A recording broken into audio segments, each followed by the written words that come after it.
ನಮಸ್ಕಾರ, ಇದು super prime at 9. ನಾನು ಅರುಣ್ ಹೂಗಾರ್. ವಿಜಯ್ ಸಿಎಂ ಪಟ್ಟಕ್ಕೇರಲು ನಂಬರ್ ಗೆದ್ದಾಯಿತು. ಗವರ್ನರ್ಗೂ 120 ಶಾಸಕರ ಬೆಂಬಲ ಪತ್ರವನ್ನ ವಿಜಯ್ ಕೊಟ್ಟಿದ್ದಾರೆ. ನಾಳೆ ಬೆಳಗ್ಗೆ 10 ಗಂಟೆಗೆ ಪ್ರಮಾಣ ವಚನ ಟೈಮ್ ಫಿಕ್ಸ್ ಆಗಿದೆ. ಬಹುಮತದ ಲೆಕ್ಕ ಗೆದ್ದ ವಿಜಯ್ಗೆ ಅಗ್ನಿ ಪರೀಕ್ಷೆ ಎದುರಾಗಿದೆ. 3 ದಿನದಲ್ಲಿ ಬಹುಮತ ಸಾಬೀತಿಗೆ ಗವರ್ನರ್ ಟೈಮ್ ಕೊಟ್ಟಿದ್ದಾರೆ. ಆದ್ರೆ ವಿಜಯ್ಗೆ ಬೆಂಬಲಿಸಿರೋ ಸ್ಟಾಲಿನ್ ಟೀಮ್ ಏನ್ ಮಾಡುತ್ತೆ ಅನ್ನೋದೇ ಕುತೂಹಲ ಆಗಿದೆ. ಇನ್ನು ಬಂಗಾಳದಲ್ಲಿ ಸುವೇಂದು ಅಧಿಕಾರಿ ಸಿಎಂ ಆಗಿದ್ದಾರೆ. ಸುವೇಂದು ಜೊತೆ 5 ಸಚಿವರು ಪ್ರಮಾಣ ವಚನ ಸ್ವೀಕಾರ ಮಾಡಿದ್ರು. ಬಂಗಾಳದ ಬಿಜೆಪಿ ಹೋರಾಟಗಾರರ ಕಾಲಿಗೆ ಮೋದಿ ನಮಸ್ಕರಿಸಿದರು. ಬಂಗಾಳ ತಮಿಳುನಾಡು ಕ್ಲಿಯರ್ ಆದ್ರೂ ಕೇರಳ ಕಗ್ಗಂಟಾಗಿದೆ. ಕೇರಳ ಸಿಎಂ ಯಾರಾಗ್ತಾರೆ ಅಂತ ಇವತ್ತೂ ಫೈನಲ್ ಆಗಿಲ್ಲ. ಆದ್ರೆ ದೆಹಲಿಯಲ್ಲಿ ಮಾತ್ರ ಸಭೆ ಮೇಲೆ ಸಭೆಗಳು ಆಗ್ತಾನೆ ಇದೆ. ಇನ್ನು ಕೋಟೆನಾಡಲ್ಲಿ ಯಡಿಯೂರಪ್ಪ ಅಭಿಮಾನೋತ್ಸವ ನಡೆಯಿತು. ಬಿಎಸ್ವೈ ಕಾರ್ಯಕ್ರಮಕ್ಕೆ ಲಕ್ಷಾಂತರ ಜನ ಸೇರಿದ್ರು. ರಾಜಾಹುಲಿಯನ್ನ ಅಮಿತ್ ಶಾ ಕೊಂಡಾಡಿದರು. ತಮಿಳುನಾಡಲ್ಲಿ 108 ಸೀಟು ಗೆದ್ರು 118 ತಲೆನೋವಿನ ಬಲೆಯಲ್ಲಿ ಸಿಲುಕಿ ದಳಪತಿ ವಿಜಯ್ ಒದ್ದಾಡ್ತಾ ಇದ್ರು. ಈಗ ವಿಜಯ್ ನಂಬರ್ ಗೇಮ್ ಅನ್ನೋ ಬಲೆಯಿಂದ ಬಚಾವಾಗಿದ್ದು ಬಹುಮತವನ್ನ ಅಧಿಕೃತವಾಗಿ ಸಾಬೀತುಪಡಿಸಿದ್ದಾರೆ. ತಮಿಳುನಾಡು ರಾಜ್ಯಪಾಲರನ್ನ ಇಷ್ಟು ದಿನ ಕಾಂಗ್ರೆಸ್ ಟಿವಿಕೆ ಪಕ್ಷದ ಪ್ರಮುಖ ಜೊತೆಯಷ್ಟೇ ಭೇಟಿ ಆಗ್ತಾ ಇದ್ರು. ಆದ್ರೆ ಇವತ್ತು ನಟ ವಿಜಯ್ ಎಲ್ಲ ಮೈತ್ರಿಕೂಟದ ನಾಯಕರನ್ನ ಕರ್ಕೊಂಡು ಸೀದಾ ಲೋಕಭವನಕ್ಕೆ ಬಂದರು. ಗವರ್ನರ್ ರಾಜೇಂದ್ರ ಅರ್ಲೇಕರ್ ಅವರ ಮುಂದೆ ಮೈತ್ರಿಕೂಟದ ನಾಯಕರನ್ನೆಲ್ಲ ಕೂರಿಸಿದ್ರು. ಇವರೇ ನಮ್ಮ ಮೈತ್ರಿಕೂಟದ ನಾಯಕರು ಅಂತ ಪರಿಚಯಿಸಿದರು. 120 ಶಾಸಕರ ಬಹುಮತ ಸಾಬೀತಿನ ಪತ್ರಗಳನ್ನು ಗವರ್ನರ್ ಅವರ ಕೈಗಿಟ್ರು.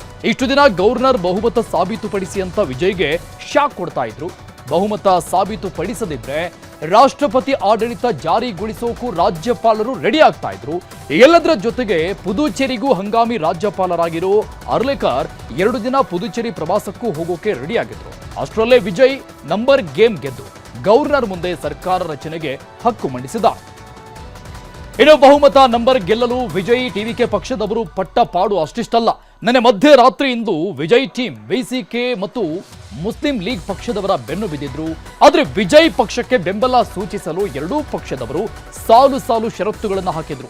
ಈಗ ಎಲ್ಲ ಷರತ್ತುಗಳ ಹಗ್ಗಜಗ್ಗಾಟ ಕೊನೆಯಾಗಿದ್ದು ವಿಜಯ್ಗೆ ಬೆಂಬಲ ಸೂಚಿಸಿದ್ದಾರೆ. ಸರ್ಕಾರ ರಚಿಸಲು IUML ಟಿವಿಕೆಗೆ ಬೇಷರತ್ತಾದ ಬೆಂಬಲ ಕೊಟ್ಟಿದೆ. ಬೆಂಬಲದ ಪತ್ರವನ್ನು ಮುಸ್ಲಿಂ ಲೀಗ್ ನಾಯಕರು ಟಿವಿಕೆ ಪಕ್ಷದವರಿಗೆ ಹಸ್ತಾಂತರ ಮಾಡಿದ್ದಾರೆ. ವಿಜಯ್ ಟಿವಿಕೆ ಪಕ್ಷಕ್ಕೆ ತಮಿಳುನಾಡಿನ ವಿಸಿಕೆ ಅಧ್ಯಕ್ಷ ತಿರುಮಾವಲವನ್ನು ಕೂಡ ಬೆಂಬಲ ಕೊಟ್ಟಿದ್ದಾರೆ. ಟಿವಿಕೆ ಪಕ್ಷದ ಚುನಾವಣಾ ಪ್ರಚಾರದ ಪ್ರಧಾನ ಕಾರ್ಯದರ್ಶಿ ಅಧವ್ ಅರ್ಜುನ್ ಅವರಿಗೆ ಅಧಿಕೃತ ದೃಢೀಕರಣ ಪತ್ರವನ್ನು ನೀಡಿ ಟಿವಿಕೆಗೆ ಬೆಂಬಲ ವ್ಯಕ್ತಪಡಿಸಿದ್ದಾರೆ. We extended our support without any participation in the ministry, any other terms and conditions. We have given supporting letter to TVK to attain the magic number 118. Now he got 118 members. VCK will not be an obstacle to form the government by Sri Joseph Vijay. In pursuance of that policy pursued by our other allies, IUML also has given support to the formation of government in Tamil Nadu under leadership of TVK. We have discussed it a lot, yes. Yesterday also we discussed everything. ಬಹುಮತ ಅನ್ನೋ number ಗೇಮ್ನಲ್ಲೀಗ Vijay ಗೆದ್ದಾಗಿದೆ. ಈಗ ವಿಜಯ್ ಮೈತ್ರಿಕೂಟದ ಶಕ್ತಿ 120ಕ್ಕೆ ಹೋಗಿದೆ.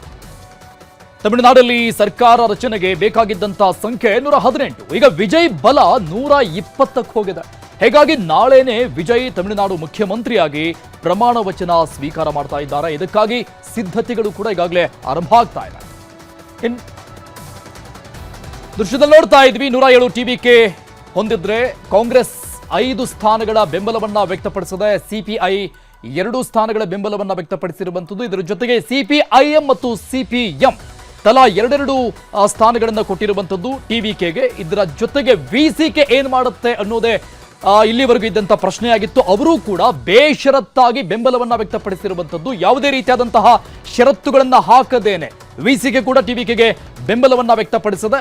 ಮತ್ತೆ ಇದರ ಜೊತೆಗೆ Muslim league party ಕೂಡ 2 ಸ್ಥಾನಗಳನ್ನ ಟಿವಿಕೆಗೆ ಕೊಟ್ಟಾಗಿದೆ. ಅವರು ಕೂಡ ಬೇಷರತ್ತಾಗಿ ಬೆಂಬಲ ಅಂತ ಹೇಳಿರೋದು. ನೈತಿಕವಾಗಿ ನಮ್ಮ ಬೆಂಬಲ ಇರುತ್ತೆ, ಯಾವುದೇ ರೀತಿಯಾದಂತಹ ಡಿಮ್ಯಾಂಡ್ಗಳು ಇಲ್ಲ ಅನ್ನುವಂಥದ್ದನ್ನ ಈಗ ಸ್ಪಷ್ಟಪಡಿಸಿರುವಂತಹ ಹಿನ್ನೆಲೆಯಲ್ಲಿ ಈಗ ದಳಪತಿ ವಿಜಯ್ ಅವರ ಕೈಯಲ್ಲಿ ಬರೋಬ್ಬರಿ 120 ಸ್ಥಾನಗಳಿದೆ. 120 ಶಾಸಕರುಗಳ ಬೆಂಬಲದ ಜೊತೆಗೆ ಗವರ್ನರ್ ಅವರ ಅಂಕಿತವನ್ನ ಈಗಾಗಲೇ ತೆಗೆದುಕೊಂಡಾಗಿದೆ. ಇನ್ನು 10 ಗಂಟೆಗೆ ವಿಜಯ್ ಪ್ರಮಾಣ ವಚನ ಸ್ವೀಕಾರ ಮಾಡೋಕೆ ಕೊನೆಗೂ ಮುಹೂರ್ತ ಫಿಕ್ಸ್ ಆಗಿದೆ. ಚೆನ್ನೈನ ನೆಹರು ಕ್ರೀಡಾಂಗಣದಲ್ಲಿ ಅಂದುಕೊಂಡಂಗೆ ನಾಳೆ ಪ್ರಮಾಣ ವಚನಕ್ಕೆ ಎಲ್ಲ ಸಿದ್ಧತೆಗಳಾಗ್ತಾ ಇದೆ. ಪ್ರಮಾಣ ವಚನ ವಿಜಯ್ಗೆ ಬೋಧನೆ ಮಾಡ್ತಾ ಇರುವಂತದ್ದು ಗವರ್ನರ್ ಅರ್ಲೇಕರ್ ಅವರು. ವಿಜಯ್ ಜೊತೆಗೆ 9 ಶಾಸಕರು ಸಚಿವರಾಗಿ ಪ್ರಮಾಣ ವಚನವನ್ನ ಸ್ವೀಕರಿಸಲಿದ್ದಾರೆ. ತಮಿಳುನಾಡು ರಾಜ್ಯಪಾಲರ ಕಚೇರಿಯಿಂದಲೇ ಈ ಒಂದು ಸ್ಪಷ್ಟನೆ ಹೊರಬಿದ್ದಿದೆ. 3 ದಿನದ ಹಿಂದೆಯೇ ರೆಡಿಯಾಗಿರುವಂತಹ ಪದಗ್ರಹಣ ವೇದಿಕೆ ಇದು.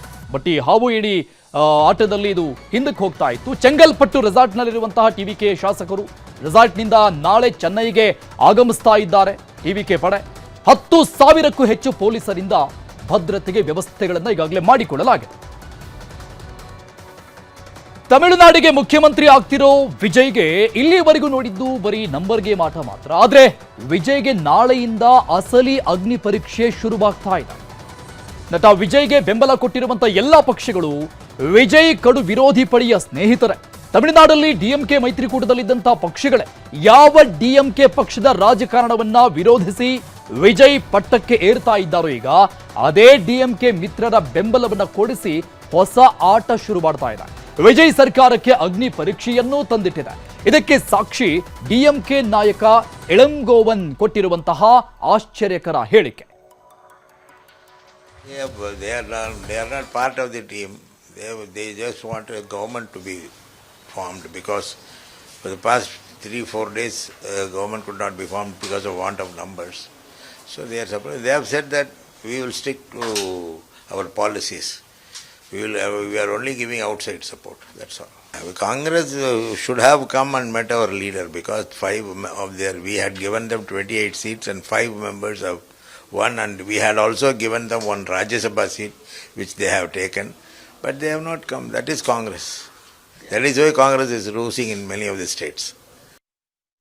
ಇಳಂಗೋವನ್ ಡಿಎಂಕೆ ಪಕ್ಷದ ವಕ್ತಾರರು ಟಿವಿಕೆ ಪಕ್ಷಕ್ಕೆ ಬೆಂಬಲ ಕೊಟ್ಟವರೆಲ್ಲ ನಮ್ಮ ಮಿತ್ರರೇ. ವಿಜಯ್ ಸರ್ಕಾರದಲ್ಲಿ ಯಾರು ಮಂತ್ರಿ ಸ್ಥಾನ ಅಲಂಕರಿಸಲ್ಲ ಅಂದಿದ್ದಾರೆ. ಜೊತೆಗೆ ನಮ್ಮ ಸಿದ್ಧಾಂತಗಳನ್ನು ಬಿಟ್ಟುಕೊಡಲ್ಲ ಅಂತ ಹೇಳಿ ವಿಜಯ್ಗೆ ಅಗ್ನಿ ಪರೀಕ್ಷೆಯನ್ನ ತಂದಿಟ್ಟಿದ್ದಾರೆ. ವಿಜಯ್ಗೆ ಬೆಂಬಲಿಸಿದಂತಹ 13 ಶಾಸಕರು ಡಿಎಂಕೆ ಮಿತ್ರರೇ. ರಾಷ್ಟ್ರಪತಿ ಆಳ್ವಿಕೆಯನ್ನ ತಪ್ಪಿಸೋಕೆ ವಿಜಯ್ಗೆ ಈಗ ಬಾಹ್ಯ ಬೆಂಬಲ ವ್ಯಕ್ತವಾಗಿದೆ.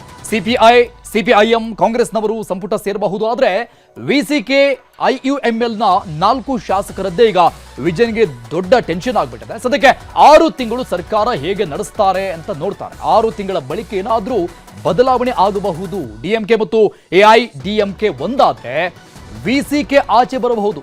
ಈ ಮೈತ್ರಿಯಿಂದ ಮುಸ್ಲಿಂ ಲೀಗ್ ನಾಯಕರು ವಿಜಯ್ಗೆ ಆಗ ಕೈ ಕೊಡಬಹುದು. ಹೀಗಾಗಿ ವಿಜಯ್ಗೆ 120 ನಂಬರ್ ಇದ್ರೂ ಕೂಡ ಈಗಲೂ ಅಗ್ನಿ ಪರೀಕ್ಷೆ ಅನ್ನುವಂತ ರೀತಿಯಲ್ಲಿದೆ ಆ ಪರಿಸ್ಥಿತಿ. ಬರೀ ಡಿಎಂಕೆ ಮೈತ್ರಿಕೂಟದವರಷ್ಟೇ ಅಗ್ನಿ ಪರೀಕ್ಷೆಯನ್ನ ವಿಜಯ್ಗೆ ಕೊಟ್ಟಿಲ್ಲ. ಇವತ್ತು ರಾಜ್ಯಪಾಲರು ವಿಜಯ್ಗೆ ಇನ್ನೊಂದು ಅಗ್ನಿ ಪರೀಕ್ಷೆಯನ್ನು ಕೊಟ್ಟಿದ್ದಾರೆ. ಅದೇ 3 ದಿನದ ಡೆಡ್ ಲೈನ್. ಹಾಗಾದ್ರೆ ನಾಳೆಯ ಬೆಳಿಗ್ಗೆ 10 ಗಂಟೆಗೆ ವಿಜಯ್ ಸಿಎಂ ಆಗಿ ಪ್ರಮಾಣ ವಚನ ಸ್ವೀಕಾರ ಮಾಡಿಕೊಳ್ಳೋದಕ್ಕೆ ಎಲ್ಲ ರೀತಿಯ ಸಿದ್ಧತೆಗಳು ಒಂದು ಕಡೆ ಆಗ್ತಾ ಇದೆ. ಪ್ರಮಾಣ ವಚನ ಸ್ವೀಕರಿಸಿದ 3 ದಿನದಲ್ಲಿ ಬಹುಮತ ತೋರಿಸಬೇಕಾಗತ್ತೆ ಗವರ್ನರ್ಗೆ. ಸರ್ಕಾರ ರಚನೆಯಾದ 3 ದಿನದಲ್ಲಿ ಸಂಖ್ಯಾಬಲವನ್ನ ತೋರಿಸಬೇಕು. 118 ವಿಧಾನಸಭೆ ಸದನದಲ್ಲಿ 120 ಶಾಸಕರ ಬಹುಮತವನ್ನ ಕೊಡಲೇಬೇಕಾಗತ್ತೆ, ತೋರಿಸಬೇಕಾಗತ್ತೆ. 120 ಅಲ್ದಿದ್ರೂ ಕೂಡ ಕನಿಷ್ಠ ಅಲ್ಲಿರುವಂತ ಮಾರ್ಜಿನ್ 118 ಶಾಸಕರ ಬಹುಮತವಾದ್ರೂ ಕೂಡ ಇರಬೇಕಾಗತ್ತೆ. ಈ ಬಹುಮತ ಸಾಬೀತುಪಡಿಸಿ ಗವರ್ನರ್ಗೆ ವರದಿಯನ್ನ ನೀಡಬೇಕು. ಬಹುಮತ ನೀಡಿದ ಎಲ್ಲ ಶಾಸಕರ ವಿವರಣೆಯನ್ನು ಕೂಡ ಸಲ್ಲಿಸಬೇಕು. ಇದಕ್ಕೆಲ್ಲ ಗವರ್ನರ್ ವಿಜಯ್ಗೆ ಕೊಟ್ಟಿರುವುದು 3 ದಿನ ಟೈಮ್ ಮಾತ್ರ. ಹಾಗಾಗಿ ನಾಳೆಯಿಂದ ವಿಜಯ್ಗೆ ಅಸಲಿ ಅಗ್ನಿ ಪರೀಕ್ಷೆ ಶುರುವಾಗ್ತಾ ಇದೆ. ತಮಿಳುನಾಡಲ್ಲಿ ಈ ಕ್ಷಣಕ್ಕೆ ವಿಜಯ್ ಖುಷಿಯಲ್ಲಿದ್ದಾರೆ. ಸಿಎಂ ಆದ್ಮೇಲೆ ಹೇಗೆ ಸರ್ಕಾರವನ್ನ ನಡೆಸ್ತಾರೆ ಅನ್ನೋದು ಸದ್ಯಕ್ಕಿರುವಂತಹ ಅತಿ ದೊಡ್ಡ ಕುತೂಹಲ. ಇದೆಲ್ಲದರ ಮಧ್ಯೆ ಡಿಸಿಎಂ ಶಿವಕುಮಾರ್ ತಮಿಳುನಾಡಿಗೆ ಈಗ ಎಂಟ್ರಿ ಕೊಟ್ಟಿದ್ದಾರೆ. ಸದ್ಯ ಕೇಂದ್ರಾಡಳಿತ ಪ್ರದೇಶವಾಗಿರುವಂತಹ ಪುದುಚೇರಿಯಲ್ಲಿ ಡಿಕೆ ಶಿವಕುಮಾರ್ ಉಳ್ಕೊಂಡಿದ್ದಾರೆ. ಪುದುಚೇರಿಯ ಕಾರೈಕಲ್ನಲ್ಲಿರುವಂತಹ ತಿರುನಲ್ಲಾರ್ ದೇವಸ್ಥಾನದಲ್ಲಿ ವಿಶೇಷ ಪ್ರಾರ್ಥನೆ ಸಲ್ಲಿಸಿದ್ರು. ಟಿವಿಕೆಗೆ ಕಾಂಗ್ರೆಸ್ ಬದ್ಧವಾಗಿರುತ್ತೆ ಅಂತ ಹೇಳಿದ. ಅಂಗ ಬಂಗ ಕಳಿಂಗದ ರಾಜಕೀಯ ನಕ್ಷೆಯನ್ನ ಬಿಜೆಪಿ ಈಗ ಪರಿಪೂರ್ಣ ಮಾಡಿದೆ. ಕಳಿಂಗ ರಾಜ್ಯ ಬಿಹಾರದಲ್ಲಿ ಕಮಲ ಅರಳಿಸಿದ್ರು. ಈಗ ಅಂಗ ಬಂಗ ಅಂತ ಕರೆಸಿಕೊಳ್ಳೋ ಪಶ್ಚಿಮ ಬಂಗಾಳದಲ್ಲಿ ಇತಿಹಾಸದಲ್ಲೇ ಮೊಟ್ಟ ಮೊದಲ ಸಲ ಬಿಜೆಪಿ ಸರ್ಕಾರ ರಚನೆ ಆಗಿದೆ. ಕವಿ ರವೀಂದ್ರನಾಥ ಠಾಗೂರ್ ಜನ್ಮದಿನದಂದೇ ಸುವೇಂದು ಅಧಿಕಾರಿ ಮುಖ್ಯಮಂತ್ರಿಯಾಗಿ ಪ್ರಮಾಣ ವಚನವನ್ನ ಸ್ವೀಕಾರ ಮಾಡಿದ್ರು. ಭವಾನಿಪುರದಲ್ಲಿ ಹಾಲಿ ಮುಖ್ಯಮಂತ್ರಿ ಮಮತಾ ಬ್ಯಾನರ್ಜಿಯವರನ್ನೇ ಸೋಲಿಸಿದವರು ಸುವೇಂದು ಅಧಿಕಾರಿ. ನಂದಿಗ್ರಾಮದಲ್ಲೂ ಸ್ಪರ್ಧೆ ಮಾಡಿ 2 ಕಡೆ ಗೆದ್ದ ಚತುರ. ಬಂಗಾಳ ಜನರ ನಿರೀಕ್ಷೆಯಂತೆ ಇವತ್ತು ಮುಖ್ಯಮಂತ್ರಿಯಾಗಿ ಪ್ರಮಾಣ ವಚನವನ್ನ ಸ್ವೀಕಾರ ಮಾಡಿದ್ರು. ರಾಜ್ಯಪಾಲ RK ರವಿ ಪ್ರಮಾಣ ವಚನ ಬೋಧಿಸಿದ್ರು. আমি শুভেন্দু অধিকারী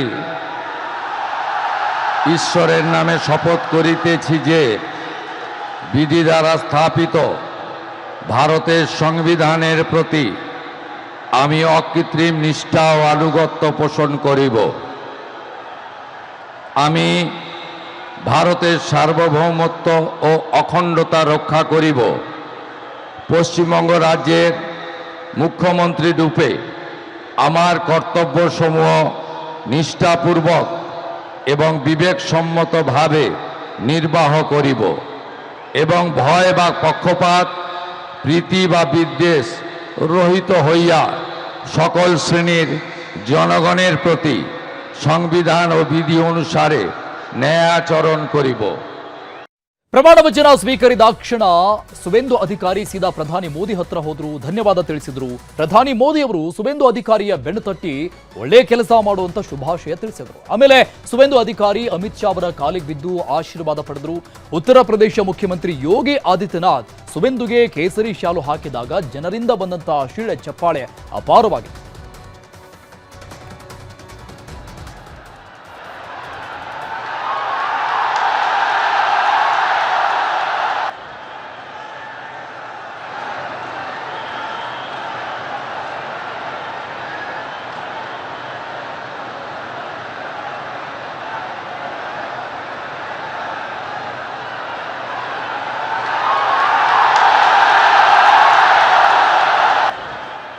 ಪಶ್ಚಿಮ ಬಂಗಾಳದ ಮುಖ್ಯಮಂತ್ರಿ ಜೊತೆಗೆ ಇವತ್ತು ಪ್ರಮಾಣ ವಚನ ಸ್ವೀಕಾರ ಮಾಡಿದ್ದು ಒಟ್ಟು 5 ಜನ ಮಾತ್ರ. ದಿಲೀಪ್ ಘೋಷ್, ಅಗ್ನಿಮಿತ್ರ ಪೌಲ್, ಅಶೋಕ್ ಕೀರ್ತನ್ಯ, ಕ್ಷುದಿರಾಮ್ ತುಡು ಮತ್ತು ನಿಸಿತ್ ಪ್ರಾಮಾಣಿಕ್.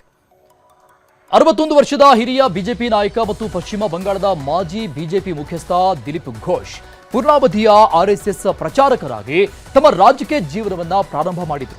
2014ರ ನಂತರ ರಾಜ್ಯದಲ್ಲಿ ಪಕ್ಷದ ತಳಮಟ್ಟದ ಜಾಲವನ್ನ ವಿಸ್ತರಿಸುವಲ್ಲಿ ಪ್ರಮುಖ ಪಾತ್ರ ವಹಿಸಿದ್ರು. ಸಂಸತ್ ಸದಸ್ಯರಾಗಿ ಮೇದಿನಿಪುರ ಲೋಕಸಭಾ ಕ್ಷೇತ್ರವನ್ನ ಪ್ರತಿನಿಧಿಸಿದ್ರು. ಖರಗ್ಪುರ್ ಸದಾರ್ ಕ್ಷೇತ್ರದ ಶಾಸಕರಾಗಿ ಆಯ್ಕೆಯಾಗಿದ್ದು 30,506 ಮತಗಳ ಅಂತರದಲ್ಲಿ ಗೆದ್ದಿದ್ದು ಈಗ ಸುವೇಂದು ಸಂಪುಟದಲ್ಲಿ ಪ್ರಮುಖ ಖಾತೆಯನ್ನು ವಹಿಸಿಕೊಳ್ಳಲಿದ್ದಾರೆ. ಪಶ್ಚಿಮ ಬಂಗಾಳದ ಮೊದಲ ಬಿಜೆಪಿ ಸರ್ಕಾರದಲ್ಲಿ ಕೇವಲ ಒಬ್ಬ ಮಹಿಳೆ ಮಾತ್ರ ಇದ್ದಾರೆ, ಅವರೇ ಈ ಅಗ್ನಿಮಿತ್ರ ಪೌಲ್. 51 ವರ್ಷದ ಅಗ್ನಿಮಿತ್ರ ಬಂಗಾಳದ ಮಹಿಳಾ ಉಪಾಧ್ಯಕ್ಷೆ. ಈ ಸಲದ ಬಂಗಾಳ ಚುನಾವಣೆಯಲ್ಲಿ ಪ್ರಚಾರದ ಪ್ರಮುಖ ನಾಯಕಿಯಾಗಿದ್ರು. ಅಸನ್ಸೋಲ್ನಲ್ಲಿ ಮಧ್ಯಮ ವರ್ಗದ ಕುಟುಂಬದಲ್ಲಿ ಹುಟ್ಟಿ ಬೆಳೆದ ಅಗ್ನಿಮಿತ್ರ ಪೌಲ್ ಕೋಲ್ಕತ್ತಾದ ಫ್ಯಾಷನ್ ಲೋಕದಲ್ಲಿ ಇಂಗಾ ಲೇಬಲ್ ಬಟ್ಟೆ ಉದ್ಯಮವನ್ನ ಕಟ್ಟಿದ ಚತುರೆ. ಬಂಗಾಳದ ಕಸೂತಿ ಕಲೆಯನ್ನ ಜಗತ್ತಿನ ಮೂಲೆ ಮೂಲೆಗೂ ತಲುಪಿಸಿದ ಖ್ಯಾತಿ ಇವರಿಗಿದೆ. ಬಾಲಿವುಡ್ ನಟಿಯರಾದ ಶ್ರೀದೇವಿ, ಹೇಮಾ ಮಾಲಿನಿಯಂತಹ ಸೆಲೆಬ್ರಿಟಿಗಳಿಗೆ ವಸ್ತ್ರ ವಿನ್ಯಾಸ ಮಾಡಿ ಹೆಸರುವಾಸಿಯಾಗಿದ್ರು. ಅಷ್ಟೇ ಅಲ್ಲ, ಬಂಗಾಳದಲ್ಲಿ ತುಳಿತಕ್ಕೆ ಒಳಗಾಗಿದ್ದ ಮಹಿಳೆಯರ ಸಬಲೀಕರಣಕ್ಕಾಗಿ ಹೋರಾಟ ನಡೆಸಿದಂತಹ ಗಟ್ಟಿಗಿತ್ತಿ. ಅಸನ್ಸೋಲ್ ದಕ್ಷಿಣದಿಂದ 2ನೇ ಬಾರಿ ಶಾಸಕಿಯಾಗಿದ್ದು ಈ ಸಲ 40,839 ಮತಗಳ ಅಂತರದಲ್ಲಿ ಗೆದ್ದು ಈಗ ಸುವೇಂದು ಸಂಪುಟವನ್ನ ಸೇರ್ಪಡೆಯಾಗಿದ್ದಾರೆ. ಇನ್ನು ಬಂಗಾಳದ ಮತುವಾ ರಾಜಕೀಯದಿಂದ ಬಲವಾಗಿ ಪ್ರಭಾವಿತರಾದ ವ್ಯಕ್ತಿ ಅಶೋಕ ಕೀರ್ತನಿಯ. ಉತ್ತರ 24 ಪರಗಣ ಜಿಲ್ಲೆಯ ಬಂಗಾವ್ ಉತ್ತರ ಕ್ಷೇತ್ರದ ಶಾಸಕ, ತಳಮಟ್ಟದಲ್ಲಿ ಬಿಜೆಪಿ ಕಟ್ಟಿದ ಮೇಧಾವಿ ರಾಜಕಾರಣಿ. ಈ ಸಲ 40,670 ಮತಗಳ ಅಂತರದಲ್ಲಿ ಗೆದ್ದು ಮೊದಲ ಬಿಜೆಪಿ ಸರ್ಕಾರದಲ್ಲಿ ಈಗ ಸಚಿವರಾಗ್ತಾ ಇದ್ದಾರೆ. ಬಂಕೂರಾ ಜಿಲ್ಲೆಯ ಜಂಗಲ್ ಮಹಲ್ ಬುಡಕಟ್ಟು ನಾಯಕ ಕ್ಷುದಿರಾಮ್ ತುಡು ಬುಡಕಟ್ಟು ಜನರನ್ನ ಒಗ್ಗೂಡಿಸಿದ ಚತುರ ವ್ಯಕ್ತಿ. ಬುಡಕಟ್ಟು ಜನರ ಹಕ್ಕಿಗಾಗಿ ಹೋರಾಟ ನಡೆಸಿದ ವ್ಯಕ್ತಿ. ಬುಡಕಟ್ಟು ಪ್ರದೇಶಗಳಲ್ಲಿ ಬಿಜೆಪಿ ಪಕ್ಷ ಸಂಘಟನೆ ಮಾಡಿದ್ರು ಇವರು. ಹೀಗಾಗಿ ರಾಣಿ ಬಂಧ ಕ್ಷೇತ್ರದ ಟಿಕೆಟ್ ಪಡೆದು ಗೆದ್ದು ಈಗ ಶಾಸಕರಾಗಿದ್ದಾರೆ. ಟಿಎಂಸಿ ಅಭ್ಯರ್ಥಿ ವಿರುದ್ಧ 52,269 ಮತಗಳಿಂದ ಗೆದ್ದು ಈಗ ಮಂತ್ರಿನೂ ಆಗ್ತಾ ಇದ್ದಾರೆ. ರಾಜ್ಬನ್ಶಿ ಮೂಲದ ಎಸ್ಸಿ ಸಮುದಾಯದ ನಾಯಕ ನಿಶಿತ್ ಪ್ರಾಮಾಣಿಕ್ ಬಂಗಾಳ ಬಿಜೆಪಿಯ ಯುವ ನಾಯಕರಾಗಿ ಪಕ್ಷ ಸಂಘಟಿಸಿದ ಪ್ರಮುಖ ವ್ಯಕ್ತಿ. 2019ರಲ್ಲಿ ಟಿಎಂಸಿಯನ್ನ ಬಿಟ್ಟು ಬಿಜೆಪಿ ಸೇರ್ಪಡೆಯಾಗ್ತಾರೆ. 2021 ಲೋಕಸಭೆ ಸಂಸದರಾಗಿ ಆಯ್ಕೆಯಾಗಿ ಅದೇ ವರ್ಷ ಮೋದಿ ಸರ್ಕಾರದಲ್ಲಿ ಕಿರಿಯ ಸಚಿವರಾಗಿ ನೇಮಕವಾದರು. 35ನೇ ವಯಸ್ಸಿಗೆ ಕೇಂದ್ರ ಕ್ರೀಡಾ ರಾಜ್ಯ ಸಚಿವರಾದ ಮೊದಲ ವ್ಯಕ್ತಿ ನಿಶಿತ್ ಪ್ರಾಮಾಣಿಕ್. ಮತಭಂಗ ವಿಧಾನಸಭಾ ಕ್ಷೇತ್ರದಲ್ಲಿ ಈ ಸಲ ಟಿಎಂಸಿ ಅಭ್ಯರ್ಥಿ ಎದುರಿಗೆ 57,090 ಮತಗಳಿಂದ ಗೆದ್ದು ರಾಜ್ಯದ ಮಂತ್ರಿ ಆಗ್ತಾ ಇದ್ದಾರೆ. ಈಗ ಬಂಗಾಳದಲ್ಲಿ ಒಟ್ಟು 44 ಸಚಿವ ಸ್ಥಾನಗಳಿವೆ. ಇದರಲ್ಲಿ 5 ಮಾತ್ರ ಪ್ರಮಾಣ ವಚನ ಸ್ವೀಕರಿಸಿದರು. ಇನ್ನು 39 ಸಚಿವ ಸ್ಥಾನಗಳಿದ್ದು ಉಳಿದ ಸಚಿವರು ನಾಳೆ ನಾಡಿದ್ದು ರಾಜಭವನದಲ್ಲಿ ಪ್ರಮಾಣ ವಚನ ಸ್ವೀಕರಿಸಲಿದ್ದಾರೆ. ಸರ್ಕಾರ ರಚನೆ ಆಯಿತು. ಈಗ ಸುವೇಂದು ಸರ್ಕಾರದ ಮುಂದೆ ಸರಣಿ ಸವಾಲುಗಳೇ ಬಿದ್ದಾವೆ. 75 ಲಕ್ಷ ಮಹಿಳೆಯರಿಗೆ ಪ್ರತಿ ವರ್ಷ 27,000 ಕೋಟಿ ರೆಡಿ ಮಾಡಬೇಕು. ಯಾಕಂದ್ರೆ ಮಾತೃಶಕ್ತಿ ಸ್ಕೀಮ್ನ ಅಡಿಯಲ್ಲಿ ತಿಂಗಳಿಗೆ ಪ್ರತಿ ಮಹಿಳೆಗೂ ಬಿಜೆಪಿ 3,000 ರೂಪಾಯಿ ಕೊಡೋದಾಗಿ ಘೋಷಣೆ ಮಾಡಿತ್ತು. 7ನೇ ವೇತನ ಆಯೋಗ ಜಾರಿಗೆ 42,000 ಕೋಟಿ ಹೆಚ್ಚುವರಿಯಾಗಿ ಕೊಡಬೇಕು. ಕಾರಣ ಇಷ್ಟೇ, ಬಂಗಾಳ ಜನರಿಗೆ ಮೋದಿ ಅವರೇ ಕೊಟ್ಟಂತ ಗ್ಯಾರಂಟಿ. ಹೀಗಾಗಿ ವರ್ಷಕ್ಕೆ ಹೆಚ್ಚುವರಿಯಾಗಿ 42,000 ಕೋಟಿಯನ್ನ ಹೊಂದಿಸಬೇಕು. ಇನ್ನು ಪದವಿ ಓದುವ ವಿದ್ಯಾರ್ಥಿನಿಯರಿಗೆ ವರ್ಷಕ್ಕೆ 50,000, ಗರ್ಭಿಣಿಯರಿಗೆ ಒಂದು ಬಾರಿಗೆ 21,000 ರೂಪಾಯಿ ಘೋಷಣೆ ಮಾಡಿದ್ದಾರೆ. ಇನ್ನು ಮಹಿಳೆಯರ ರಕ್ಷಣೆಗೆ ಕಠಿಣ ಕಾನೂನು ರೂಪಿಸಬೇಕಾದ ಸವಾಲಿದೆ. ಅಲ್ಲಿ ಪ್ರತಿ ಬ್ಲಾಕ್ನಲ್ಲಿ ಮಹಿಳಾ ಪೊಲೀಸ್ ಠಾಣೆ ಮಾಡ್ತೀವಿ ಅಂತ ಹೇಳಿದ್ರು. ಬಂಗಾಳದ ಗೂಂಡಾಗಳ ಬಂಧಿಸ್ತೀವಿ ಅಂತ ಗ್ಯಾರಂಟಿ ಕೂಡ ಕೊಟ್ಟಿದ್ರು. ಇನ್ನು ಅಕ್ರಮ ವಲಸಿಗರ ಗಡಿಪಾರು ಮಾಡ್ತೀವಿ, ಡ್ರಗ್ಸ್ ಮುಕ್ತ ಬಂಗಾಳ ನಿರ್ಮಾಣ ಮಾಡೋದಾಗಿ ಎಲೆಕ್ಷನ್ ಟೈಮ್ನಲ್ಲಿ ಘೋಷಣೆ ಮಾಡಿದ್ರು. ಇದು ಸುವೇಂದು ಅಧಿಕಾರಿಗೆ ಇರುವಂತಹ ದೊಡ್ಡ ಸವಾಲಾಗಿದೆ. ಇನ್ನು ಖಾಲಿ ಹುದ್ದೆಗಳನ್ನ ಭರ್ತಿ ಮಾಡ್ತೀವಿ, ಯುವಕರಿಗೆ ಹೊಸ ಉದ್ಯೋಗ ಸೃಷ್ಟಿ ಮಾಡ್ತೀವಿ ಅಂತ ಬಿಜೆಪಿ ಭರವಸೆ ಕೊಟ್ಟಿದೆ. ಈಗ 3 ರಿಂದ 4 ಲಕ್ಷ ಹೊಸ ಉದ್ಯೋಗ ಸೃಷ್ಟಿಸುವಂತಹ ಸವಾಲ್ ಸುವೇಂದು ಅಧಿಕಾರಿ ಮುಂದಿದೆ. ಇನ್ನು ಟಿಎಂಸಿ ವಿರೋಧವನ್ನ ಎದುರಿಸಬೇಕು. ಯಾಕಂದ್ರೆ ಟಿಎಂಸಿ ಸರ್ಕಾರ ಕಿತ್ತಿಸಿದು ಅಧಿಕಾರಕ್ಕೆ ಬಂದಿದ್ದಾರೆ. ಇನ್ನು ಮುಂದೆ ಟಿಎಂಸಿಯ ನಿರಂತರ ಪ್ರತಿರೋಧ ಹೆಚ್ಚಾಗಬಹುದು. ಹೋರಾಟಗಳು, ಬೀದಿ ಪ್ರತಿಭಟನೆಗಳಾದ್ರೆ ತಡೆಯುವುದು ಕೂಡ ದೊಡ್ಡ ಸವಾಲಾಗಿದೆ. ಹಾಗೇನೆ ಬಂಗಾಳದಲ್ಲಿ ಸಿಎಎ, ಯುಸಿಸಿ ಜಾರಿ ಮಾಡೋದು ಕೂಡ ಬಿಜೆಪಿ ಕನಸು. ಪೌರತ್ವ ತಿದ್ದುಪಡಿ ಕಾಯ್ದೆ ಮತ್ತು ಏಕರೂಪ ನಾಗರಿಕ ಸಂಹಿತೆಗೆ ಕೈ ಹಾಕಿ ಬಿಜೆಪಿ ಸೋಲು ಕಂಡಿತ್ತು. ಈಗ ಸಮರ್ಪಕವಾಗಿ ಅನುಷ್ಠಾನಗೊಳಿಸುವುದು ಸುವೇಂದು ಮುಂದಿರುವಂತಹ ಅತಿ ದೊಡ್ಡ ಸವಾಲುಗಳಲ್ಲಿ ಒಂದಾಗಿದೆ. ಹಾಗೇನೆ ಆರ್ಥಿಕ ಸುಧಾರಣೆ, ಅಭಿವೃದ್ಧಿ, ಪಕ್ಷ ಸಂಘಟನೆ, ಅಂದ್ರೆ ಬಂಗಾಳದ ಅಭಿವೃದ್ಧಿಗೆ ಹಣ ಹೂಡಿಕೆ ಮಾಡಬೇಕು. ಸಾಲ ಮಾಡಿ ತುಪ್ಪ ತಿನ್ನೋ ಹಾಗೆ ಆಗಬಾರದು. ಇದರ ಜೊತೆಗೆ ಬಿಜೆಪಿ ಪಕ್ಷ ಸಂಘಟನೆಯೂ ಸುವೇಂದು ಅಧಿಕಾರಿ ಸರ್ಕಾರಕ್ಕಿರುವಂತಹ ಪ್ರಮುಖ ಸವಾಲುಗಳು. ಇದನ್ನ ಹೇಗೆ ನಿಭಾಯಿಸ್ತಾರೆ ಅನ್ನೋದನ್ನ ಕಾದ್ ನೋಡಬೇಕಾಗಿದೆ. ಇನ್ನು ಪಶ್ಚಿಮ ಬಂಗಾಳದ ಪ್ರಮಾಣ ವಚನ ಕಾರ್ಯಕ್ರಮದಲ್ಲಿ ಇವತ್ತು ಪ್ರಧಾನಿ ಮೋದಿ ನಡ್ಕೊಂಡ ರೀತಿಗೆ ಬಂಗಾಳದ ಜನ ಭಾವುಕರಾದರು. ಮೋದಿ ಭರ್ಜರಿ ಭಾಷಣ ಮಾಡ್ತಾರೆ ಅಂದ್ಕೊಂಡಿದ್ರು. ಆದ್ರೆ ಒಂದೂ ಮಾತು ಆಡದೆ ಬರೀ ಸನ್ನೆ ಮೂಲಕವೇ ಜನರ ಮನಸ್ಸು ಗೆದ್ರು ಮೋದಿ. ಪ್ರಮಾಣ ವಚನ ಆಯೋಜಿಸಿದ್ದಂತಹ ಮೈದಾನದಲ್ಲಿ ಮೋದಿ ಮೊದಲು ತೆರೆದ ವಾಹನದಲ್ಲಿ ಮೆರವಣಿಗೆಯಲ್ಲಿ ಬಂದ್ರು. ಜನರತ್ತ ಕೈ ಬೀಸ್ತಾ ಮೋದಿ ಎಂಟ್ರಿ ಕೊಟ್ಟರು.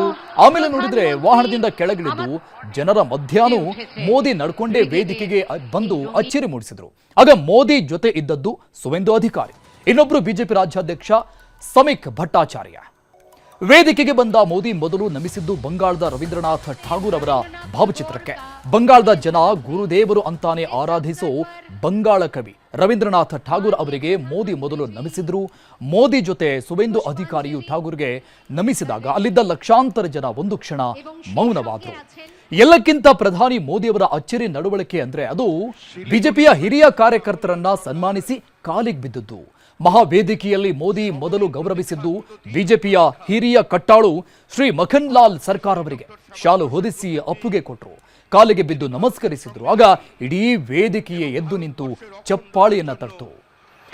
ನರೇಂದ್ರ ಮೋದಿ ಅವರು ಪಾದ ಮುಟ್ಟಿ ನಮಸ್ಕರಿಸಿದ ಮಖನ್ ಲಾಲ್ ಸರ್ಕಾರ್ ಅವರ ಸಾಮಾನ್ಯರಲ್ಲಿ ಸಾಮಾನ್ಯ ವ್ಯಕ್ತಿ, ಆದರೆ ಬಿಜೆಪಿಗೆ ಅವರ ಕೊಡುಗೆ ಬೆಟ್ಟದಷ್ಟು. ಸರ್ಕಾರ್ ಪಶ್ಚಿಮ ಬಂಗಾಳದ ಸಿಲಿಗುರಿ ಜಿಲ್ಲೆಯ ನಿವಾಸಿಯಾಗಿದ್ದಾರೆ. ಹಿಂದುತ್ವದ ಹಾಗೂ ಭಾರತೀಯ ಜನಸಂಘದ ಸಂಸ್ಥಾಪಕರಾಗಿದ್ದ ಶ್ಯಾಮ್ ಪ್ರಸಾದ್ ಮುಖರ್ಜಿ ಅವರ ಆಪ್ತರಲ್ಲಿ ಒಬ್ಬರು. 1952ರಲ್ಲಿ ಕಾಶ್ಮೀರದಲ್ಲಿ ಭಾರತದ ರಾಷ್ಟ್ರಧ್ವಜವನ್ನು ಹಾರಿಸುವ ಚಳುವಳಿಯಲ್ಲಿ ಇವರು ಕೂಡ ಪ್ರಮುಖರಾಗಿದ್ದರು, ಭಾಗವಹಿಸಿದ್ರು. ಆ ಸಂದರ್ಭದಲ್ಲಿ ಮುಖರ್ಜಿ ಜೊತೆಗೆ ಸರ್ಕಾರ್ ಕೂಡ ಜೈಲು ಶಿಕ್ಷೆಗೆ ಒಳಗಾಗಿತ್ತು. ಪಶ್ಚಿಮ ಬಂಗಾಳದಲ್ಲಿ ಬಿಜೆಪಿಗೆ ತಳಮಟ್ಟದಲ್ಲಿ ಸಂಘಟನೆ ಮಾಡುವುದು ಅಷ್ಟೊಂದು ಸುಲಭ ಆಗಿರಲಿಲ್ಲ. ಆದರೆ ಬಿಜೆಪಿ ಪಕ್ಷದ ಬೇರನ್ನ ಬಂಗಾಳದಲ್ಲಿ ಗಟ್ಟಿಗೊಳಿಸಿದ ಪ್ರಮುಖ ನಾಯಕರು ಈ ಮಖನ್ ಲಾಲ್. ಈಗ ಅವರ ವಯಸ್ಸು 98 ವರ್ಷ ಆಗಿದ್ರು. ಬಿಜೆಪಿ ಪಕ್ಷಕ್ಕಾಗಿ, ಹಿಂದುತ್ವ ಸ್ಥಾಪನೆಗಾಗಿ ಪ್ರತಿದಿನವೂ ಶ್ರಮಿಸ್ತಾ ಇದ್ದಾರೆ.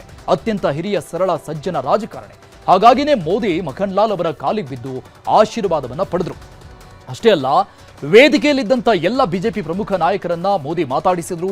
ಮಿಥುನ್ ಚಕ್ರವರ್ತಿ, ರಾಜನಾಥ್ ಸಿಂಗ್, ಅಮಿತ್ ಶಾ, ನಿತಿನ್ ನವೀನ್, ಆಂಧ್ರ ಸಿಎಂ ಚಂದ್ರಬಾಬು ನಾಯ್ಡು, ಅವರ ಆರೋಗ್ಯ ಸಚಿವ ಜೆಪಿ ನಡ್ಡಾ, ಯೋಗಿ ಆದಿತ್ಯನಾಥ್, ಮಹಾರಾಷ್ಟ್ರ ಸಿಎಂ ದೇವೇಂದ್ರ ಫಡ್ನವೀಸ್, ದೆಹಲಿ, ಬಿಹಾರ, ಅಸ್ಸಾಂ ಭಾವಿ ಮುಖ್ಯಮಂತ್ರಿ ಸೇರಿ ಎಲ್ಲರನ್ನ ಮಾತಾಡಿಸಿದ್ರು ಮೋದಿ. ವೇದಿಕೆ ಹಿಂದಿದ್ದಂಥ ನಾಯಕರನ್ನು ವೇದಿಕೆ ಹಿಂದೆನೇ ಹೋಗಿ ಮಾತಾಡಿಸಿದ್ದು ವಿಶೇಷವಾಗಿತ್ತು. ಇನ್ನು ಬಂಗಾಳದಲ್ಲಿ ಬಿಜೆಪಿ ಸರ್ಕಾರ ರಚನೆ ಆಗ್ತಾ ಇದ್ದಂತೆ, ಪ್ರಮಾಣ ವಚನ ಕಾರ್ಯಕ್ರಮ ಮುಗಿತಾ ಇದ್ದಂತೆ ಮೋದಿ ಎದ್ದು ಹೊರಟರು. ಹೋಗೋ ಮೊದಲು ವೇದಿಕೆ ಕೆಳಗೆ ಕೂತಿದ್ದ ಬಂಗಾಳದ ಜನರಿಗೆ ಶಿರಬಾಗಿ ಮಂಡಿಯೂರಿ ಪ್ರಧಾನಿ ಮೋದಿ ಧನ್ಯವಾದ ಹೇಳಿದರು. ಇನ್ನು ಪ್ರಮಾಣ ವಚನ ಕಾರ್ಯಕ್ರಮದಲ್ಲಿ ಬಿಜೆಪಿ ಈವರೆಗೆ ರಾಜಕೀಯ ಹಿಂಸಾಚಾರದಲ್ಲಿ ಮಡಿದ ತನ್ನ ಕಾರ್ಯಕರ್ತರಿಗೆ ಗೌರವ ಸಲ್ಲಿಸಿತು. ರಾಜಕೀಯ ಹಿಂಸಾಚಾರಕ್ಕೆ ಬಲಿಯಾದ 321 ಕಾರ್ಯಕರ್ತರ ಹೆಸರನ್ನ ಬೋರ್ಡ್ನಲ್ಲಿ ಉಲ್ಲೇಖಿಸಿ ಸ್ಮರಿಸಲಾಯಿತು. ಆಮೇಲೆ ಪ್ರಮಾಣ ವಚನ ಸ್ವೀಕಾರ ಸಮಾರಂಭದ ನಂತರ ಪ್ರಧಾನಿ ನರೇಂದ್ರ ಮೋದಿ ಹತ್ಯೆಗೀಡಾದ ಬಿಜೆಪಿ ಕಾರ್ಯಕರ್ತರಾದ ದೇವಾಶಿಶ್ ಮಂಡಲ್, ಸೌಮಿತ್ರಾ ಘೋಷಾಲ್ ಮತ್ತು ಆನಂದ್ ಪಾಲ್ ಅವರ ಕುಟುಂಬಗಳನ್ನ ಭೇಟಿಯಾಗಿ ಕೃತಜ್ಞತೆ ತಿಳಿಸಿದರು.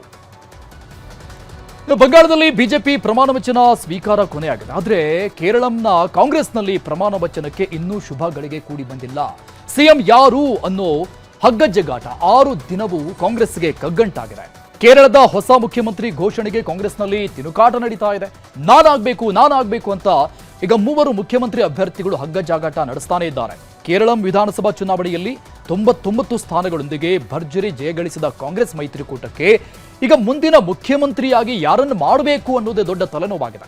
ಸತತ 5 ಗಂಟೆಗಳ ಕಾಲ ವರಿಷ್ಠರ ಜೊತೆ ಸಭೆ ನಡೆಸಿದ್ರೂ ಕೂಡ ಯಾರು ಸಿಎಂ ಅಭ್ಯರ್ಥಿ ಅಂತ ಹೆಸರು ಘೋಷಣೆ ಇನ್ನೂ ಕೂಡ ಮಾಡಲಿಲ್ಲ. ಕೋಟೆನಾಡಿನ ಗಲ್ಲಿ ಗಲ್ಲಿಯಲ್ಲೂ ಇವತ್ತು ರಾಜಾಹುಲಿಯ ಕೂಗು ಕೇಳ್ತಾ ಇತ್ತು. ಬಿಎಸ್ವೈ ಅಭಿಮಾನೋತ್ಸವಕ್ಕೆ ಅಭಿಮಾನಿ ಸಾಗರವೇ ಹರಿದು ಬಂದಿದ್ದು. ಯಡಿಯೂರಪ್ಪನವರನ್ನ ಅಮಿತ್ ಶಾ ಹಾಡಿ ಹೊಗಳಿದ್ದಾರೆ.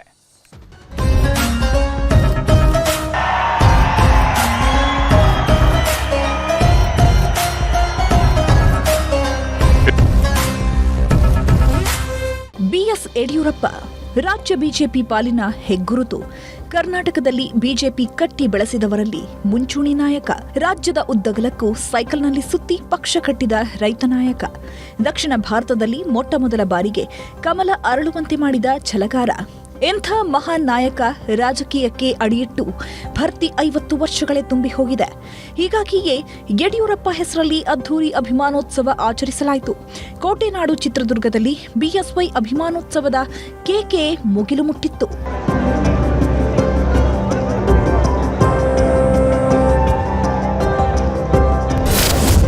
ಚಿತ್ರದುರ್ಗದಲ್ಲಿ ಬಿಎಸ್ವೈ ಅಭಿಮಾನದ ಹೆಗ್ಗುರುತು. ಲಕ್ಷಾಂತರ ಜನರ ಮುಂದೆ ಬಿಎಸ್ವೈ ಅಭಿಮಾನೋತ್ಸವ.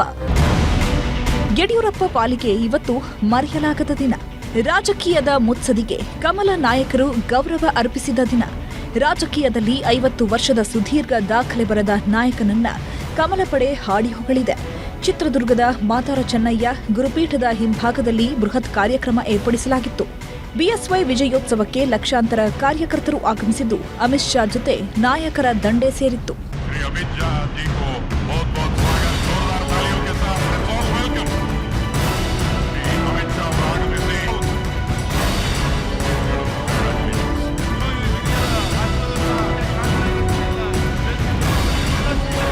ಪಶ್ಚಿಮ ಬಂಗಾಳದಲ್ಲಿ ಇವತ್ತಿನಿಂದ ಬಿಜೆಪಿ ಸರ್ಕಾರ ಉದಯವಾಗಿದೆ. ಸುವೆಂದು ಅಧಿಕಾರಿಯ ಪಟ್ಟಾಭಿಷೇಕದಲ್ಲಿ ಭಾಗಿಯಾಗಿದ್ದ ಅಮಿತ್ ಶಾ ಸೀದಾ ಶಿವಮೊಗ್ಗಕ್ಕೆ ಬಂದಿಳಿದರು. ನಂತರ ಹೆಲಿಕಾಪ್ಟರ್ ಮೂಲಕ ತೆರಳಿದ ಅಮಿತ್ ಶಾ ಬಿಎಸ್ವೈ ಅಭಿಮಾನೋತ್ಸವದಲ್ಲಿ ಭಾಗಿಯಾಗಿ ಯಡಿಯೂರಪ್ಪ ಅವರನ್ನ ಹಾಡಿ ಹೊಗಳಿದ್ರು. ಕರ್ನಾಟಕದ ತುಂಬೆಲ್ಲ ಸೈಕಲ್ ತುಳಿದು ಪಕ್ಷ ಕಟ್ಟಿದವರು ಯಡಿಯೂರಪ್ಪ. ಶಿವಮೊಗ್ಗ, ಬಳ್ಳಾರಿಯಲ್ಲಿ ಜೈಲುವಾಸ ಮಾಡಿ ಪಕ್ಷ ಕಟ್ಟಿದ್ದಾರೆ. ಇಂದಿನ ಯುವಕರಿಗೂ ಯಡಿಯೂರಪ್ಪ ಪ್ರೇರಣೆ. ಇವರ ಹೆಸರನ್ನ ಸುವರ್ಣಾಕ್ಷರಗಳಿಂದ ಬರೆಯಬೇಕು ಅಂತ ಕೊಂಡಾಡಿದ್ರು. इसका पूरा जीवन आम लोगों के साथ, मगर जो राजनीति में युवा आना चाहते हैं उनको मैं जरूर कहूंगा कि येदियुरप्पा के 5 दशक के सार्वजनिक जीवन और सार्वजनिक जीवन में विशेषकर संघर्ष का जरूर अभ्यास करिए. येदियुरप्पा जितना संघर्षशील नेता शायद पूरे दक्षिण भारत में कोई भी नहीं है, ये सब ने स्वीकारना पड़े। ಅಮಿತ್ ಶಾ ಬಳಿಕ ಮಾತನಾಡಿದ ಯಡಿಯೂರಪ್ಪ ಅಭಿಮಾನಿಗಳ ಹರ್ಷೋದ್ಗಾರ ಕಂಡು ಭಾವುಕರಾದರು. ನನ್ನ 50 ವರ್ಷದ ರಾಜಕೀಯ ಜೀವನವನ್ನ ನಿಮ್ಮ ಅಭಿಮಾನದಲ್ಲಿ ತೇಲಿಸಿದ್ದೀರಾ, ಇದಕ್ಕೆ ನಾನೆಂದೂ ಚಿರಋಣಿ ಅಂದ್ರು. 50 ವರ್ಷ ಕಾಲ ನಿಮ್ಮ ಯಡಿಯೂರಪ್ಪನನ್ನ ಪ್ರೀತಿಯಿಂದ ಸಲಹಿದ್ದೀರಿ, ಅಭಿಮಾನದಿಂದ ಬೆಳೆಸಿದ್ದೀರಿ, ನನ್ನ ಹೋರಾಟಕ್ಕೆ ಶಕ್ತಿ ಕೊಟ್ಟಿದ್ದೀರಿ. ಮುಖ್ಯಮಂತ್ರಿ ಸ್ಥಾನದಲ್ಲಿ ಕುಳಿತು ಅಧಿಕಾರದಲ್ಲಿದ್ದಾಗ ಬೆಳಕು ತೋರಿದ್ದೀರಿ. ನನಗೆ ದೇವರು ಶಕ್ತಿ ಕೊಟ್ಟಿರೋ ತನಕ ಸಂಘಟನೆ ಹೋರಾಟವನ್ನು ನಾಡಿಗಾಗಿ, ದೇಶಕ್ಕಾಗಿ, ಪಕ್ಷಕ್ಕಾಗಿ ನಾನು ಪ್ರಾಮಾಣಿಕ ಪ್ರಯತ್ನ ಮಾಡ್ತೇನೆ. ಇನ್ನು ಬಿಎಸ್ವೈ ವಿಜಯೋತ್ಸವಕ್ಕೆ ಲಕ್ಷಾಂತರ ಜನ ಸೇರಿದ್ರು. ಅವರೆಲ್ಲರಿಗೂ ಊಟ ತಿಂಡಿಯ ವ್ಯವಸ್ಥೆ ಮಾಡಲಾಗಿತ್ತು. ಈ ವೇಳೆ ಲಾರಿಯಲ್ಲಿದ್ದ ಬಾಳೆಹಣ್ಣನ್ನ ನೋಡ್ತಿದ್ದಂತೆ ಜನ ಮುಗಿಬಿದ್ರು. ಟ್ರೈನಲ್ಲಿದ್ದ ಬಾಳೆಹಣ್ಣನ್ನೆಲ್ಲ ತುಂಬಿಕೊಂಡು ಹೋಗಿದ್ದಾರೆ.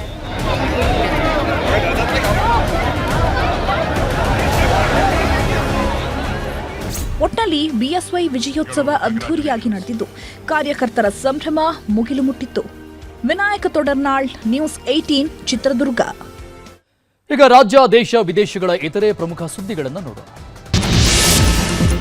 ಪ್ರಧಾನಿ ನರೇಂದ್ರ ಮೋದಿ ನಾಳೆ ಬೆಂಗಳೂರಿಗೆ ಆಗಮಿಸ್ತಾ ಇದ್ದಾರೆ. ಕನಕಪುರ ರಸ್ತೆಯ ರವಿಶಂಕರ್ ಗುರೂಜಿಯವರ ಆರ್ಟ್ ಆಫ್ ಲಿವಿಂಗ್ ಕಾರ್ಯಕ್ರಮದಲ್ಲಿ ಮೋದಿ ಪಾಲ್ಗೊಳ್ಳುತ್ತಾ ಇದ್ದಾರೆ. ಹಿನ್ನೆಲೆಯಲ್ಲಿ ಬೆಳಗ್ಗೆ 10 ರಿಂದ ಮಧ್ಯಾಹ್ನ 3 ಗಂಟೆಯವರೆಗೆ ಹಳೆ ವಿಮಾನ ನಿಲ್ದಾಣ ರಸ್ತೆ, ನೈಸ್ ರಸ್ತೆಯಲ್ಲಿ ಸಂಚಾರ ನಿರ್ಬಂಧಿಸಲಾಗಿದೆ. ಅಂಚೆ ಮರುಮತ ಎಣಿಕೆ ವಿವಾದ ಸಂಬಂಧಪಟ್ಟಂಗೆ ಶೃಂಗೇರಿ ವಿಧಾನಸಭಾ ಕ್ಷೇತ್ರದಲ್ಲಿ ಆಣೆ ಪ್ರಮಾಣದ ರಾಜಕೀಯ ಜೋರಾಗಿದೆ. ಕೊಪ್ಪದ ವೀರಭದ್ರೇಶ್ವರ ಸನ್ನಿಧಿಗೆ ಕಾಂಗ್ರೆಸ್ ಮಾಜಿ ಶಾಸಕ ಟಿಡಿ ರಾಜೇಗೌಡ ಭೇಟಿ ಕೊಟ್ಟಿದ್ರು. ನನಗೆ ಕೆಡುಕು ಬಯಸಿದವರಿಗೆ ಶಿಕ್ಷೆ ಆಗಲಿ ಅಂತ ಪ್ರಾರ್ಥನೆ ಸಲ್ಲಿಸಿದ್ರು. ಇತ್ತ ಬಿಜೆಪಿಯ ಬೂತ್ ಏಜೆಂಟ್ಗಳು ಧರ್ಮಸ್ಥಳ ಸನ್ನಿಧಿಯಲ್ಲಿ ನಾವು ತಪ್ಪು ಮಾಡಿಲ್ಲ ಅಂತ ಪ್ರಮಾಣ ಮಾಡಿದ್ದಾರೆ. ಬಿಟ್ಕಾಯಿನ್ ಹಗರಣ ಸಂಬಂಧಪಟ್ಟಂಗೆ ಆರೋಪಿ ಶ್ರೀಕಿಯನ್ನ ಇಡಿ ಅಧಿಕಾರಿಗಳು ಬಂಧಿಸಿದ್ದಾರೆ. ಶ್ರೀಕೃಷ್ಣ ಸೇರಿ ರಾಬಿನ್ ಖಂಡೇವಾಲ, ಸುನೀಶ್ ಹೆಗಡೆ ಎಂಬ ಮೂವರನ್ನ ಬಂಧಿಸಿ ವಿಚಾರಣೆ ಮಾಡ್ತಾ ಇದ್ದಾರೆ. ಕಾಂಗ್ರೆಸ್ನ ನಲ್ಪಾಡ್ ಮನೆ ದಾಳಿ ಮಾಡಿದ ಬೆನ್ನಲ್ಲೇ ಶ್ರೀಕಿಯನ್ನ ಇಡಿ ಬಂಧಿಸಿದೆ. ಯಾದಗಿರಿಯ ಗುರುಮಠಕಲ್ ಸಿಪಿಐ ವೀರಣ್ಣ ದೊಡ್ಡಮನಿ ಲೋಕಾಯುಕ್ತ ಬಲೆಗೆ ಬಿದ್ದಿದ್ದಾರೆ. ಪ್ರಕರಣವೊಂದರ ಆರೋಪಿಗಳನ್ನ ಬಂಧಿಸೋಕೆ ಸಿಪಿಐ ವೀರಣ್ಣ 1 ಲಕ್ಷ ಹಣಕ್ಕೆ ಬೇಡಿಕೆ ಇಟ್ಟಿದ್ರು. ಈ ಬಗ್ಗೆ ಆನಂದ್ ಅನ್ನೋರು ಲೋಕಾಯುಕ್ತಕ್ಕೆ ದೂರು ಕೊಟ್ಟಿದ್ರು. ಬರೋಬ್ಬರಿ 100 ಕೋಟಿ ಅಕ್ರಮ ಹಣ ವರ್ಗಾವಣೆ ಪ್ರಕರಣದಲ್ಲಿ ಪಂಜಾಬ್ನ ಇಂಧನ ಸಚಿವ ಸಂಜೀವ್ ಅರೋರಾ ಅರೆಸ್ಟ್ ಆಗಿದ್ದಾರೆ. ಜಿಎಸ್ಟಿ ಬಿಲ್ಲಿಂಗ್ ಅಕ್ರಮ ವ್ಯವಹಾರಗಳ ಆರೋಪದಡಿ ದಾಳಿ ಮಾಡಲಾಗಿತ್ತು. ಸತತ 8 ಗಂಟೆಗಳ ಶೋಧದ ಬಳಿಕ ಇಡಿ ಅಧಿಕಾರಿಗಳು ಬಂಧಿಸಿದ್ದಾರೆ. ಪುಷ್ಪ 2 ಸಿನಿಮಾದ ಪ್ರದರ್ಶನದ ವೇಳೆ ಕಾಲ್ತುಳಿತದಲ್ಲಿ ಮೃತಪಟ್ಟಿದ್ದ ಮಹಿಳೆಯ ಕುಟುಂಬಕ್ಕೆ ನಟ ಅಲ್ಲು ಅರ್ಜುನ್ ಕುಟುಂಬ ಸಹಾಯ ಮಾಡಿದೆ. ಕಳೆದ ವರ್ಷ ಹೈದರಾಬಾದ್ನಲ್ಲಿ ಕಾಲ್ತುಳಿತ ಉಂಟಾಗಿ ರೇವತಿ ಎಂಬ ಮಹಿಳೆ ಮೃತಪಟ್ಟಿದ್ದರು. ಈ ಮಗ ಶ್ರೀಜೇತ್ ಗಂಭೀರವಾಗಿ ಗಾಯಗೊಂಡಿದ್ದ. ಈಗ ಶ್ರೀಜೇತ್ ಹೆಸರಲ್ಲಿ 2 ಕೋಟಿ ಠೇವಣಿ ಇಟ್ಟಿದ್ದಾರೆ ನಟ ಅಲ್ಲು ಅರ್ಜುನ್.